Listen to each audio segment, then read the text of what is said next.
Live from Fargo and serving you on TV, online, and on the go, this is Valley News Live at 5. We can all remember the mountain of debris and rubble that was there. Sometimes, you know, to be able to wear a protective mask like we wear into a fire isn't, by the time you get to where you want to get to, you'd have to have a new supply. As we remember a great tragedy in American history, the death toll from the September 11th attacks 17 years ago continues to climb to this day. And the numbers show deaths from after effects are on track to outnumber fatalities occurring on that day. Valley News Team's Rose Itzkovitz has more on those numbers and how response to the attacks has affected the way local protectors protect themselves in emergencies.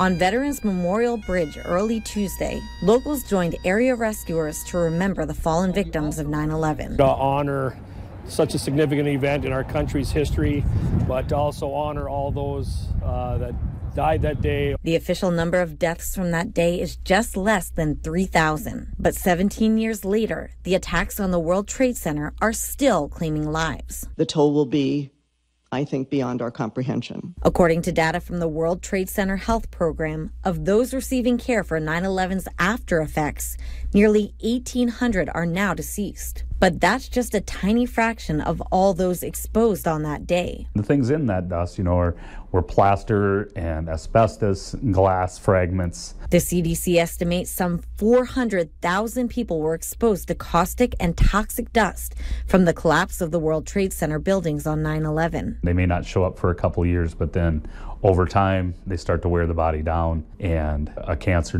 develops. When we went down to the Trade Center site, we didn't wear respirators, we didn't wear masks, we didn't wear any eye protective gear. It just never occurred to us. They had their equipment, but it was quickly overrun. I mean, the magnitude of an event like that, there's no department in the world that is ready to respond to that type of event. Fargo Chief Steve Dirkson's been a firefighter for 29 years. He says he's seen a culture change in his profession since that fateful day 17 years ago. There's new policies and procedures on how you decontaminate your clothing after a fire before you even get back in the truck, and doing a good job to extract those products of combustion, getting rid of those chemicals. But he says one other lasting effect the day had on him: rejuvenated our country and our faith and working and building on one another and taking care of each other. In Fargo, Rose Itzkovitz, Valley News Live.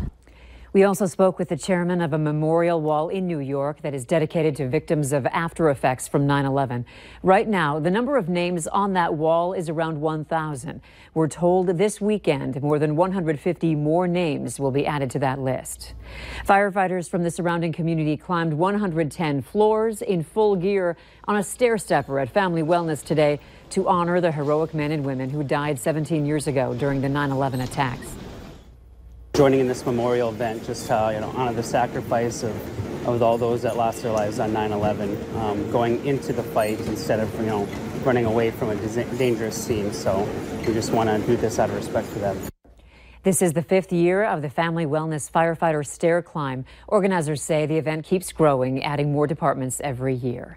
Along with the warm and windy conditions, a chance of rain for some of us. Let's find out who's got a chance of thunderstorms. Hutch?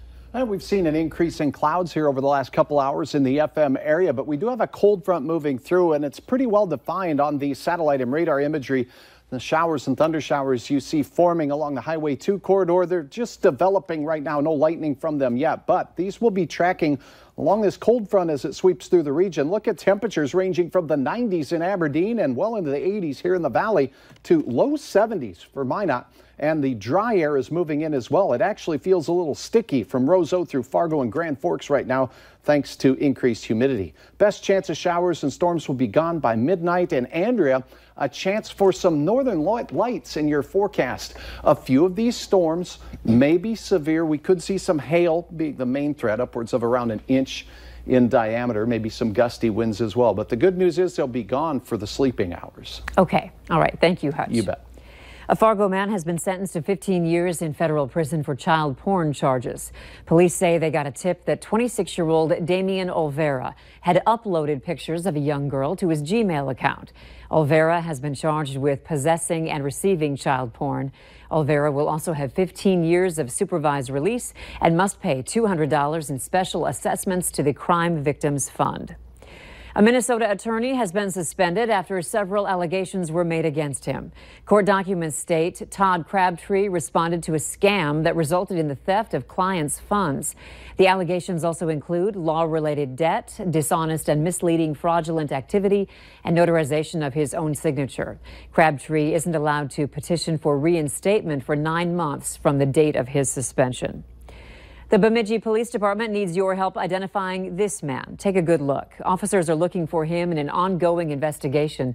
If you know who he is, you can call 218-333-8373. Bemidji police are also looking for this woman in a different investigation. If you know who she is, you're asked to call this number, 218-556-6706. Authorities say an Iraqi man is asking a federal judge in Minnesota for an immigration custody release after allegedly hiding his past as a member of an elite Iraqi military group. Attorneys for 34-year-old Faraz Adnan Ali are challenging what they call his unreasonable, prolonged pre-deportation detention. Ali is from Rochester and has been held since his arrest in May 2017. But immigration authorities say that Ali concealed his service in the Saddam Hussein elite group. Officials say that Ali's immigration case intersects with an FBI terrorism investigation. The Moorhead Police Explorer Post is currently accepting applications for membership. The Explorer Post is for youth between the ages of 15 and 20 who are interested in a career in law enforcement. You'll receive training from police officers in a variety of areas, including traffic stops, burglary response, crime prevention, SWAT team, and DWI investigation, among others. Explorers can earn scholarship money and take part in ride-alongs with police. If you're interested, there's an informational meeting on Sunday, September 16th from 6 to 8 p.m.